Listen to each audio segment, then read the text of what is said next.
Have you ever heard a dead body whisper? I don't mean metaphorically. I'm not talking about guilt or memories or grief. I'm talking about standing alone in a brightly lit autopsy room, scalpel in hand, and hearing something breathe when nothing should. I know how that sounds. My name is Dr. Nathaniel Clark. I've been a forensic pathologist for 17 years, working out of the Cook County Medical Examiner's Office in Chicago. I've performed more autopsies than I can count, thousands of cases from car accidents and overdoses to brutal homicides. I've handled the worst humanity has to offer with gloves on my hands and steel in my heart.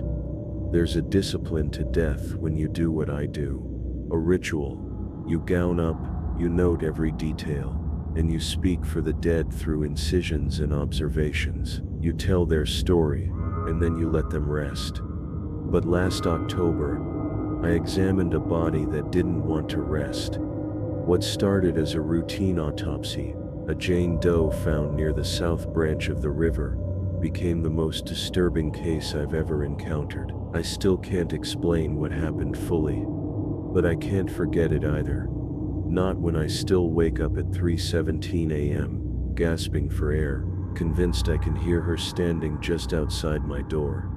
What I'm about to tell you will sound insane, but I was there, I lived it, and I have the scars, both physical and mental, to prove it. This isn't a ghost story, this is a confession, and I need you to listen. Because ever since that day, something has been listening to me. It began like any other case. I was on the tail end of a 16-hour rotation. Thursday, gray sky, early October. The rain had stopped just long enough to leave the city slick with that dirty shimmer it gets before sundown. We'd received a call from CPD around female body recovered from a maintenance tunnel just off the South Branch, part of the old infrastructure from the 1920s. Disused but still accessible if you knew where to look. No ID, no wallet, no phone, no missing person match. Jane Doe. By the time the body reached us, it was already past 8. I remember thinking the gurney looked heavier than usual. It took 2 techs to unload her into Cooler 9. That stuck with me. She couldn't have weighed more than 130. But the air around her felt dense, like the metal tray resisted movement, like something didn't want her here. But I shrugged it off. Fatigue plays tricks. We logged her under preliminary case Chen, mid-30s. Dark hair. No visible trauma. Slight petechial hemorrhaging around the eyes and oral mucosa. That suggested asphyxiation. But we'd have to confirm. I've handled corpses in every state of decay imaginable. But this one, she was wrong. She wasn't decomposing. Not even a little. No lividity pooling. No rigor mortis. Her body temperature was still elevated. I checked the internal reading twice. That's not possible. Not after being dead for at least 12 hours. I mentioned it to Marquez, our night shift assistant. He just raised an eyebrow and said maybe she died from something hot. I laughed. He didn't. By midnight, I was alone in the lab. The overhead lights buzzed like they always do when the humidity is high. I reviewed the external exam again. Nothing. No needle marks. No abrasions. Her nails were clean. Skin unblemished. Except for the small brand behind her left ear. Not a scar. Not a tattoo. A perfect circle, about the size of a dime, seared into the flesh like it had been pressed there, freshly. But the tissue around it showed no inflammation. No healing. It was like the skin had accepted the mark instantly. No resist. I documented it, photographed it, filed the preliminary report. But when I turned around, the body had moved. Just an inch. Just enough that her right hand now rested against the table's edge. I didn't imagine it. I had positioned both arms across the chest. I do it the same way every time, methodical and repeatable. I froze. The chill in the room hit me like a wall then. Not the normal sterile cold of the morgue. This was different. Alive. Like the air was exhaling in my ear.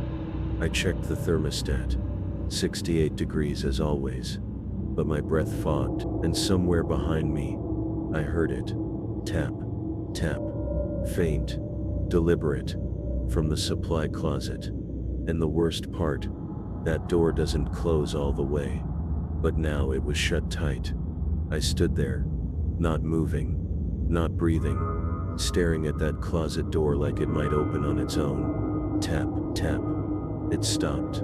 I approached slowly, my steps echoing in that tile-floored autopsy suite like a heartbeat. I didn't want to open that door. Everything in me said don't. But I'm a man of science, rationality, procedure. Still, I reached for the handle with my gloved hand, cold rubber on cold metal. The door creaked open. Empty. Of course, just the mop sink, shelves with specimen jars, some cleaning supplies, and a faint smell of bleach.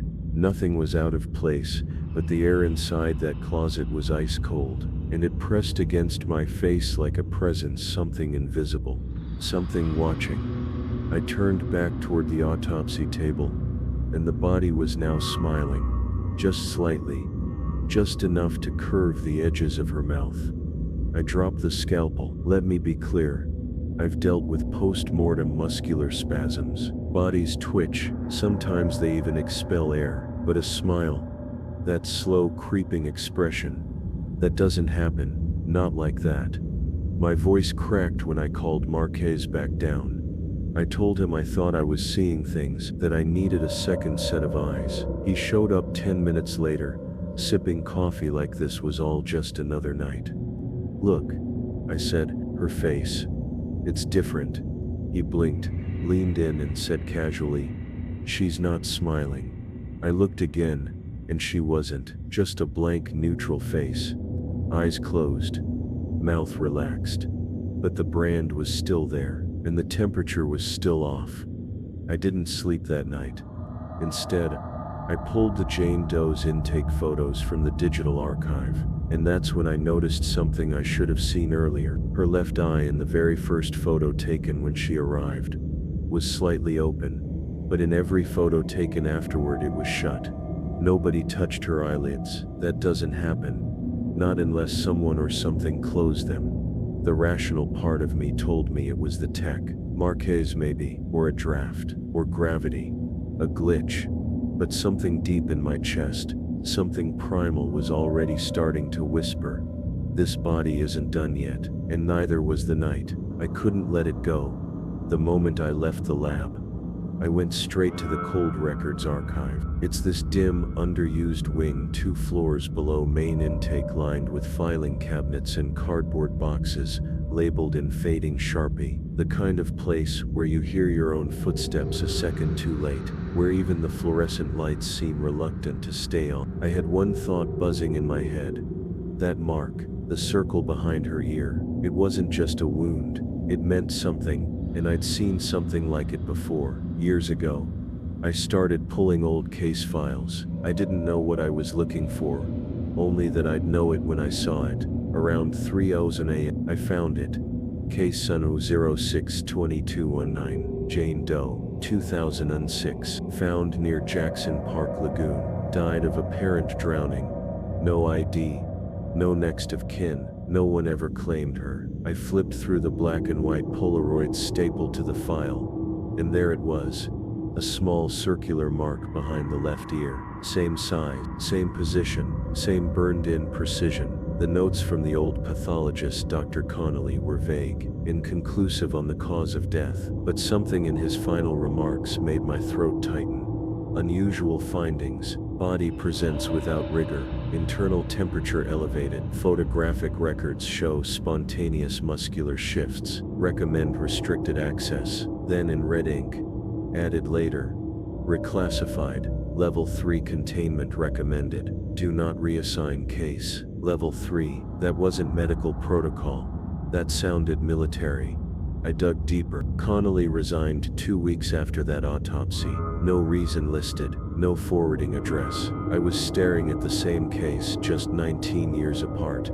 2 women. Same mark. Same impossible symptoms. Same silence from the dead that felt too deliberate. I look back at our current Jane Doe's intake sheet. No wallet, no ID, but someone had written a name on the corner of the paperwork in pencil, and then tried to erase it, barely visible under a smear of graphite. Eileen. Just that, no last name. I was still holding the file when the lights above me flickered, then dimmed, then went completely out. I stood frozen in that black corridor, surrounded by drawers of the forgotten, the fluorescent bulbs overhead clicking faintly like they were trying to decide if it was safe to come back on. And that's when I heard it again. Tap, this time closer. Tap, tap from the next aisle over. I held my breath, stepped back quietly, and then a voice whispered, faint, female, directly behind me. You saw her. I spun. No one. Just rows of silent files. But the whisper hadn't come from my mind. It came from just inches behind my ear. I didn't report the incident. What would I say? That a voice came from nowhere in the archive. That a body smiled at me during an autopsy. That a mark behind the ear connected two women nearly 2 decades apart. I needed answers, quiet ones.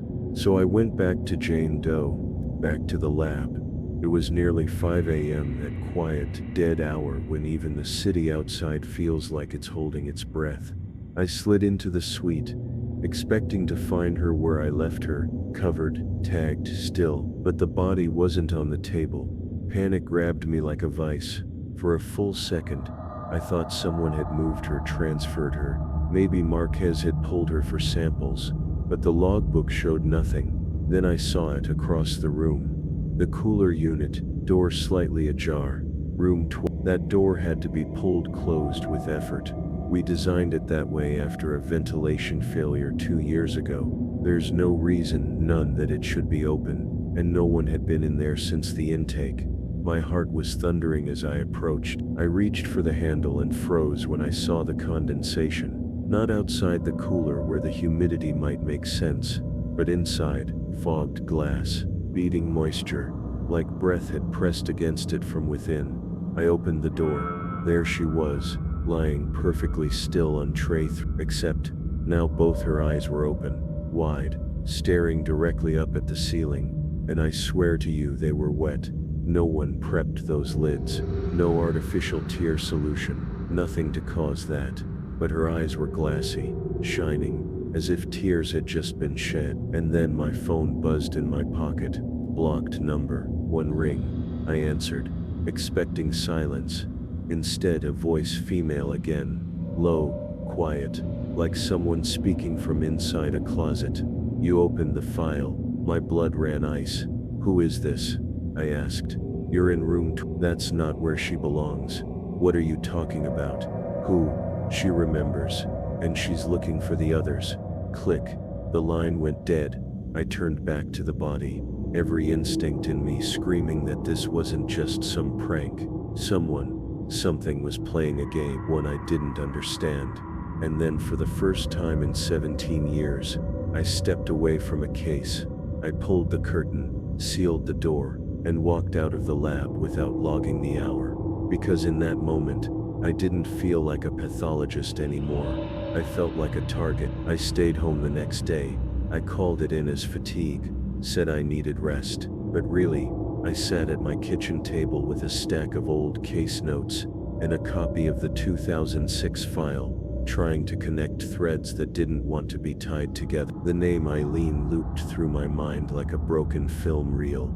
I searched public records, local missing persons, old death notices. Nothing matched. But then I got a hit, not through official databases, but in the margins of an old pathology journal. Connolly, the pathologist from the '06 case, had contributed an article. It was forgettable, a study on rare cell degradation patterns, but the acknowledgments section ended strangely, dedicated to E.H. May your voice be heard. Eventually, E.H. Eileen H. I stared at the initials, then flipped through the article again. Page 3. An unusual case mentioned briefly. A woman whose tissues resisted decay for nearly 72 hours post-mortem. No name, no file number, but it mentioned something else. A small circular lesion behind the ear. A tissue anomaly never cataloged in standard dermatological databases. He'd seen it too, but then why had he gone silent? I needed more. So I did something I hadn't done in years. I visited someone I swore I'd never talk to again. Dr. Lorraine Mills, former forensic psychiatrist, former partner. We hadn't spoken since a very public argument during a trial case 4 years ago. But if anyone would understand what I was really seeing, it was Lorraine. She met me in a coffee shop near Lincoln Park. Her face changed the second she saw me. Not anger, concern. "You look like hell," she said, sitting down. "I saw something," I said. "Or someone. During an autopsy." She listened, saying nothing, as I told her everything. The impossible temperature, the mark, the smile, the call. When I finished, she didn't laugh. Instead, she reached into her bag and pulled out a small folder, manila, creased. She slid it across the table. "You're not the first," she said. I opened it. Inside were photos, all black and white, all old, all showing corpses with the same circular mark. Different cities, different years, always women, always no ID, always found near water. "There's a theory," Lorraine said quietly, "that these aren't accidents, that someone's collecting them, studying them, maybe even trying to wake them." I felt the air in the cafe go cold, like someone had opened a freezer behind my chair. "Wake them," she nodded. "Some believe they weren't meant to stay dead, or at least, not silent. And you believe that?" "I believe in patterns, and I believe the dead sometimes speak, Nathan." She leaned forward. "You said her name might be Eileen." I nodded. Lorraine pulled out one last photo. It was old, 1960s maybe, faded. A young woman with sharp eyes, standing in front of a church. Scrawled on the back, "Eileen, 1963. My stomach twisted. It was her. Somehow, she hadn't aged. Lorraine looked at me and said something I'll never forget. "If she's back, it means something was unfinished." She paused. "And she's not the only one watching you." The next night, I came home to find my door unlocked. Nothing stolen, nothing broken, just open. I walked through every room of my apartment, step by slow step, calling out into the dark like an idiot in a horror movie. I knew it was stupid, but I also knew someone had been there. Then I found the box. Plain cardboard, no tape, sitting in the center of my kitchen table. Inside, 3 things. A photo of Jane Doe on the table in the lab, eyes closed, a note typed in red ink, "Do not autopsy what does not belong to you," and a toe tag, an old one, faded, handwritten, with the name Eileen Harker. The date, October 12, 1963, the same day after the photo Lorraine showed me. It didn't make sense. None of this made sense. So I did something reckless. I went back to the morgue after hours. The body was still there, still unclaimed, still technically mine. I told Marquez I needed final samples for toxicology. He didn't ask questions, but I didn't take samples. I opened her chest, and that's when everything I thought I understood about death stopped making sense. Her organs were wrong, not just intact, but vibrating, not visibly, but when I held them, liver, heart, lungs, they buzzed faintly, like a phone set to silent mode. A low-frequency hum, running through every cell, as if the body itself was resisting stillness, as if it was waiting to restart. And beneath her heart, wrapped delicately in scar tissue, I found something foreign, a small object, metallic, smooth, a disc, no bigger than a coin, embedded like an implant. But it wasn't medical, no serials, no branding, just etched into the center the same circle I'd seen burned behind her ear. I dropped it, and for just 1 second, less than that, I swear her body inhaled. No movement, no spasm, but the chest cavity shifted the way lungs do when air rushes in. I stepped back, and that's when the overhead light exploded. Glass rained down. The room went black, and in the silence, I heard her voice again, not a whisper this time, but clear, soft, inhumanly calm. "Nathaniel, we remember." The light flickered once, twice, then came back. The body hadn't moved, but now the circle behind her ear was glowing, just faintly, just enough to know something had changed. I sealed her up, logged her as unresponsive post-autopsy, and I sat in the hallway for a full hour, staring at my hands. Because this wasn't medicine anymore. This was a message, and I was the only one left who'd heard it. I didn't go home. I couldn't. Not after what I saw. Not with that disc still burning behind my eyes. Instead, I sat in the break room, staring at the vending machine, trying to feel normal. Then I saw him through the small glass window in the hallway door. A man, tall, wearing a maintenance uniform. Cook County standard, faded navy blue.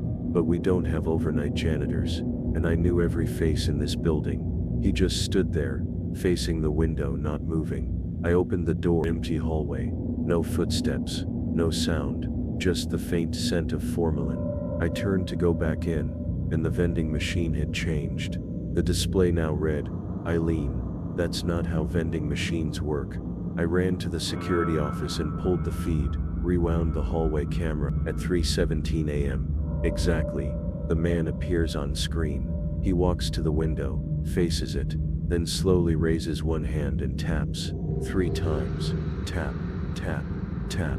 Then the screen glitches, just a flicker, and when it stabilizes, he's gone, like he was never there. Except, on the floor where he stood, just barely visible, is a footprint. I froze the frame. The sole was smooth, worn leather, like an old dress shoe. But inside the footprint was something I couldn't explain. The glow, that same faint circle pattern, burned into the linoleum. Later that morning, I confronted Marquez. I needed to know if he'd touched the body, if anyone had accessed room 12A without logging it. He looked pale, shaking, like he hadn't slept. He said, "You saw her too, didn't you?" "What do you mean to?" He reached into his pocket and pulled out a photo, not a printed one, a Polaroid, fresh, still chemical streaked. It showed Jane Doe, but not on the table. It showed her standing, in the hallway, outside the cooler, staring directly at the camera. "No one took this," he whispered. "I found it in my locker," and written across the bottom, in red ink, "We remember the hands that cut." That night, I made a decision. If no one else was going to acknowledge what was happening, if this thing had roots in old files, rogue implants, glowing brands, walking corpses, then I would trace it to the source myself. I pulled every restricted record we had from the 1960s. The name Eileen Harker finally came up, not in the pathology database, but in classified storage tied to a closed investigation. The file was slim, just 4 pages, but what it contained made my pulse throb in my neck. In 1963, a woman named Eileen Harker was arrested after attempting to break into a lab at a decommissioned research facility just outside the city, funded, at the time, by a now defunct agency called the Behavioral and Temporal Studies Unit. She claimed she had come back too early, said she was not ready to rest. She died in custody, no next of kin. Body never recovered. The last note in the file: subdermal implant successfully activated. Phase 3 incomplete. Reinitiate in 40 years. I checked the date. That was exactly 40 years ago. I dropped the file, ran back to the lab, but the body was gone. Not transferred, not stolen, erased. No record, no signature. Cooler 12A was empty. Only thing left, a single toe tag on the floor, and written across it in fresh ink: "You cut into me once, you won't again." I backed out of the room, and that's when I saw him again, the man from the hallway. But this time, he spoke. He stood in the shadows between the flickering lights, arms folded like a priest over a casket. "You shouldn't have opened her," he said, calm, like a teacher explaining a lesson. "She wasn't yours to understand." "Who are you?" I demanded. He smiled, thin, knowing. "We are the rest between the beats." The stillness in the cut, and she was the first to wake. Then he stepped backward into the darkness, and vanished. Just like that. The light above me shattered a moment later, raining sparks and glass, and the temperature dropped 20 degrees in seconds. The last thing I heard before I fled that building: tap, tap, tap, from inside the walls. I haven't returned to work. They called, left voicemails, sent HR reps to my door. I don't answer. Because now I understand something no one else does. For 17 years, I believed the dead were puzzles to be solved, wounds to be catalogued, stories to be told by the living. But I was wrong. Some of the dead are still listening, some are watching, and some, just a few, have not accepted the silence we place them in. I've spent weeks trying to find that implant, the disc. It's gone, like the body, like the man in the hallway. But I can feel it still, like a phantom limb, like it's inside me now. I wake up at 3 almost every night, not from nightmares, but because I hear it, that slow rhythmic tapping, from behind the walls, from beneath the floor, from inside the mirror, and I think I understand what they wanted.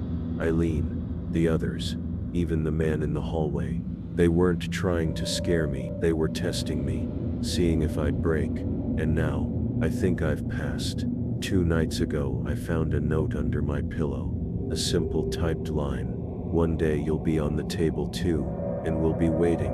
There was no signature, but I didn't need one. The circle was drawn at the bottom, faint, but unmistakable, and I knew then, with absolute certainty, that this is not over. So if you're hearing this, if you've ever worked in the morgue, the lab, the quiet corners of death, where no one listens, pay attention, watch for the sign, a body too warm, eyes that won't stay closed, a tapping in the silence, because we were wrong. The dead don't rest, they remember, and sometimes, they come back to see if you do too.